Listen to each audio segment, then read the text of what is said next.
नमस्ते फ्रेंड्स, मेरा नाम है सूरज शर्मा। आप देख रहे हैं सूरज शर्मा बाइक फ्रेंड। ये जो आपको गाड़ी दिख रही है R15 गाड़ी है, ठीक है। R15 देख लीजिए वर्जन 3, R15 वर्जन 3 है। आज जो हम इसका खोले हुए हैं, ये कूलेंट पंप खोले हुए हैं। कूलेंट पंप में क्या प्रॉब्लम हो रहा था कि इंजन ऑयल में जो है इसका पंप जो है लीक करके और ऑयल मिक्स में कूलेंट मिक्स हो जा रहा था, ठीक है। इंजन ऑयल में जो है वो कूलेंट मिक्स हो रहा था, तो उसके लिए हम जो है आज इसका ये सील चेंज करेंगे। ये सील देख सकते हैं, सील का पार्ट नंबर आपका 9310310011, ठीक है। ऑयल सील है वाटर पंप का।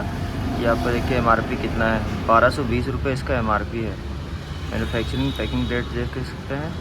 और ये जो है जापान का है कंट्री। ये हो गया इसका सील, और सील किस तरह से दिखता है वो भी मैं आपको दिखाता हूँ।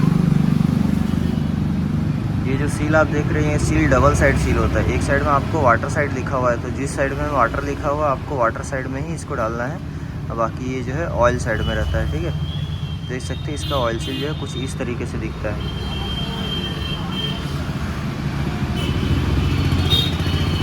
HTA कंपनी का है इसका सील। चलिए अब जो है इसका पंप की तरफ चलते हैं। ये इसका कूलेंट पंप देख सकते हैं। और पंप में देखिए ये अपना सील लगा हुआ है यहाँ पे, और पीछे की तरफ बेरिंग लगा हुआ है। बेरिंग का भी मैं आपको दिखाता हूँ। बेरिंग कौन से मतलब ये का है, मेड इन इंडोनेशिया है। ये भी NGK का बेरिंग है, इंडोनेशिया का इसका बेरिंग है, ठीक है। चलिए इसका जो है सील वगैरह निकालता हूँ मैं। सील निकालने के बाद में आपसे मिलता हूँ, ठीक है। ये रहा इसका सील, और ये रहा इसका पंप। और इसका चक्री में दिखाता हूँ, जो पंप चलता है, जो वाटर सर्कुलेट होता है, वो है ये वाला। ये घूमता है तो जाके क्या है इसका वाटर सर्कुलेट करता है, ठीक है। इस तरह से इसका ये रहता है, यहाँ पे लॉक लगा हुआ रहता है बेरिंग के पास में। चलिए मैं ऑयल से निकाल करके आपसे मिलता हूँ फिर।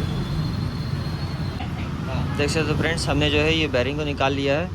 बेरिंग जो आपका यहाँ पे जो नाम लिखा हुआ रह रहा है, जो इसका पंचिंग है, जो ब्रांड है इसका, वो ब्रांड जो है वो आपको बाहर की तरफ पर रहेगा, ठीक है। जो ऑयल का साइड होता है, ये ऑयल के साइड में जो है इसका बेरिंग रहेगा। ऑयल के साइड में से ये चलेगा, ठीक है।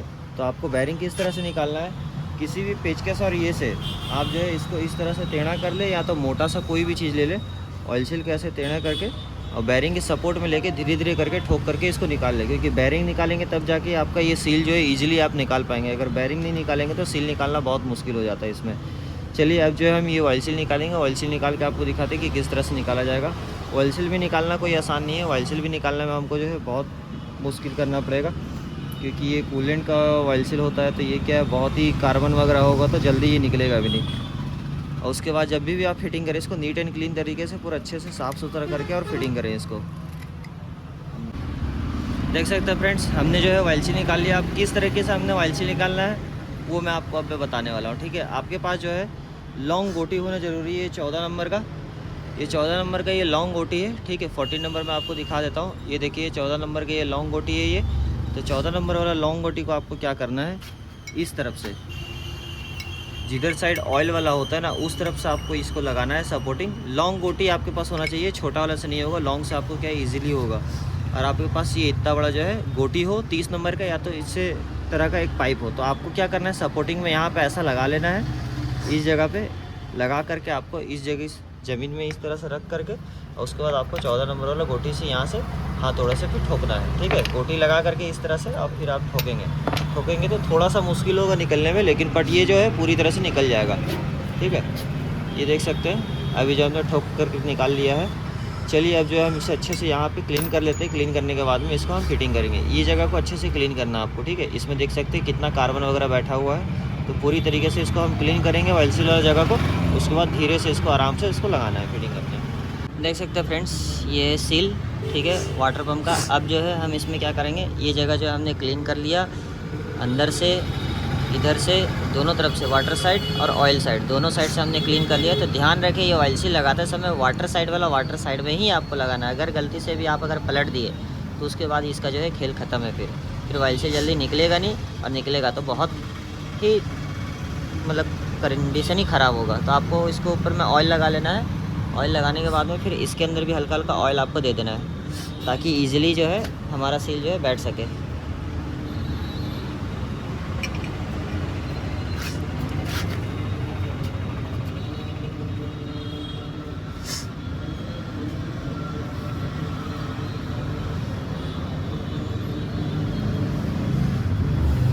देखिए हाथ से मैंने प्रेस किया तो ये ऑलरेडी आधा घुस चुका है। तो अब हम क्या करेंगे, अब हमें लेना है ये गोटी, ठीक है, इस तरह का 24 नंबर का ये गोटी है। तो 24 नंबर के गोटी के सपोर्ट से हम जो है धीरे धीरे करके इसको मार मार करके अंदर घुसाएंगे, ठीक है।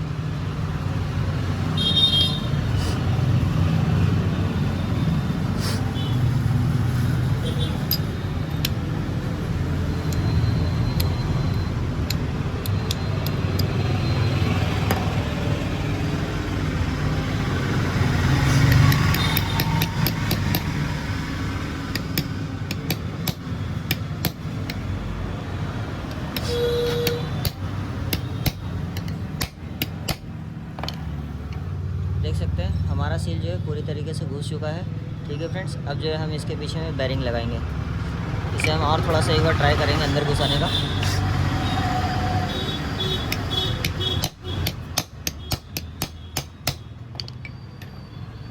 देखिए फ्रेंड्स ये जो है पूरी तरीके से घुस चुका है, पूरा अच्छे से घुस चुका है। निकालना तो आपको इधर से निकालना है, इधर से तो ये निकलेगा ही नहीं, ठीक है। अब जो है हम इसमें बैरिंग लगाएंगे।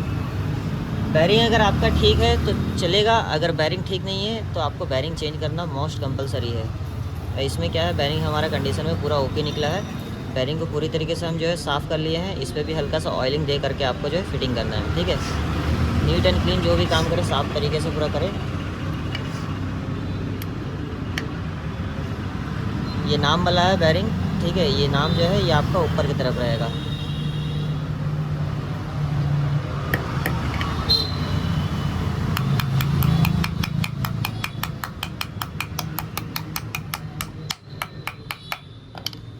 बैरिंग भी हमारा पूरा ओके तरीके से घुस चुका है। अब क्या करना है, हमको सील के अंदर में थोड़ा सा ऑयल लगा लेना है, ताकि जो हम ये साफ को घुसाएँ तो कोई प्रॉब्लम ना हो, ठीक है।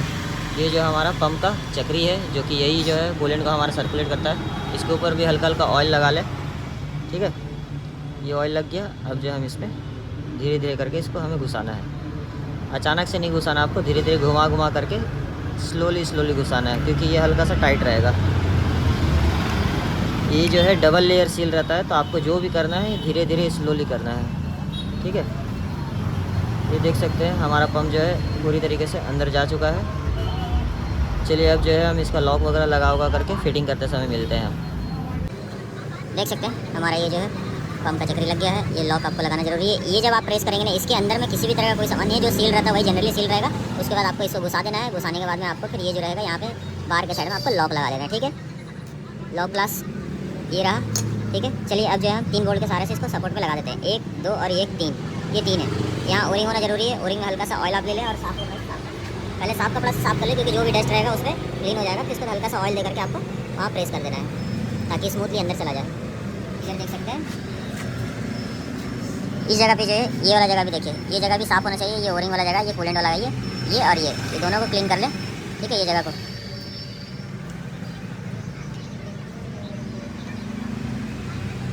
याद रहे कि ये चक्री जो है घुमा करके थोड़ा सा सेट करें, डायरेक्ट प्रेस ना करें आप, क्योंकि अंदर के साइड में किस तरह से मूवमेंट है इसका वो आपको जानना ज़रूरी है। देख सकते हैं हमारा पंप जो अब लॉक हो गया, मतलब ऊपर के कैमशाफ्ट वाले चक्री में ये जो है पूरी तरह से लग चुका है, ठीक है। अब जो है हम 3 8 नंबर का बोल्ट इस पर टाइट करेंगे, ये और ये, ठीक है। तीनों जो है सेम साइज़ का है, कोई फ़र्क नहीं है तीनों में।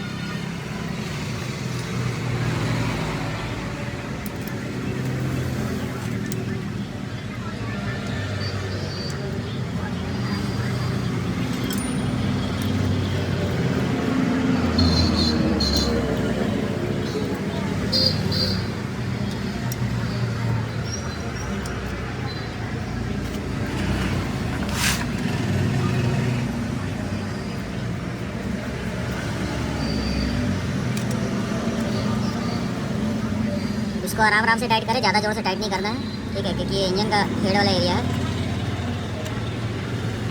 बोरिंग वगैरह रहता ही है, तो इसमें क्या है, खुलने का चांसेस भी नहीं है, जैसे सपोर्टिंग है ये, ठीक है। चलिए हमारा जो है ये हिस्सा टाइट हो गया है। अब जो हम क्या करेंगे, ये ऊपर वाला फेस को इसका क्लीन कर लेना है। ऊपर फेस क्लीन हो गया, ऊपर फेस वाले को क्लीन करने के बाद में ये वाले फेस को भी आप क्लीन कर लें। जो भी करे काम साफ सरी एकदम क्लीन तरीके से करें, ताकि आपका काम किया हुआ जो है वो टिका रहे। ज़्यादा कचरा अगर इसमें होगा तो भी दिक्कत हो जाता है, तो इसमें बिल्कुल भी डस्ट जैसा ये नहीं होना चाहिए।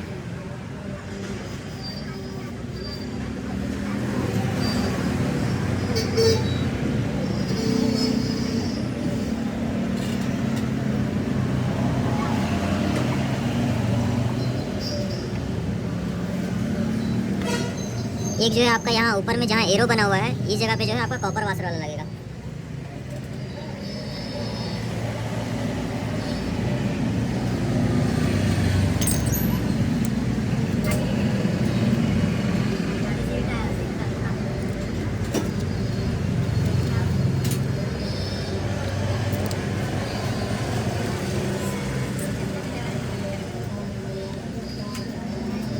क्या है कि जितने भी गाड़ी होते हैं ना कूलेंट वाले, उसके लिए ना कूलेंट सील इंपॉर्टेंट बहुत जरूरी होता है। अगर कूलेंट लीक होकर अगर इंजन ऑयल में मिक्स होता है तो समझ जाइए कि इंजन का कहानी खत्म हो गया, क्योंकि इस पर जो है डिजिटल वाटर हो गया और भी पानी का अंश हो गया, और कूलेंट का जो ये चीज़ होता है ना लिक्विड, वो क्या हमारे इंजन को पूरा डैमेज करता है। तो आपको जैसे ही पता चले कि आपके इंजन में कूलेंट मिक्स हो रहा है, तो आप खास करके इसका तुरंत के तुरंत सामान ले करके इससे जो है फिटिंग करवा लें, ताकि जो आपका डैमेज ना बढ़े ज़्यादा।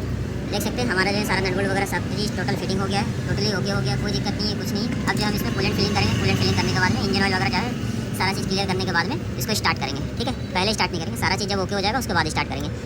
जैसे कि इंजन ऑयल वगैरह हमको चेंज करना है, इसका इंजन ऑयल को चेंज कर लेंगे, उसके बाद फिर कूलेंट को हम डालेंगे।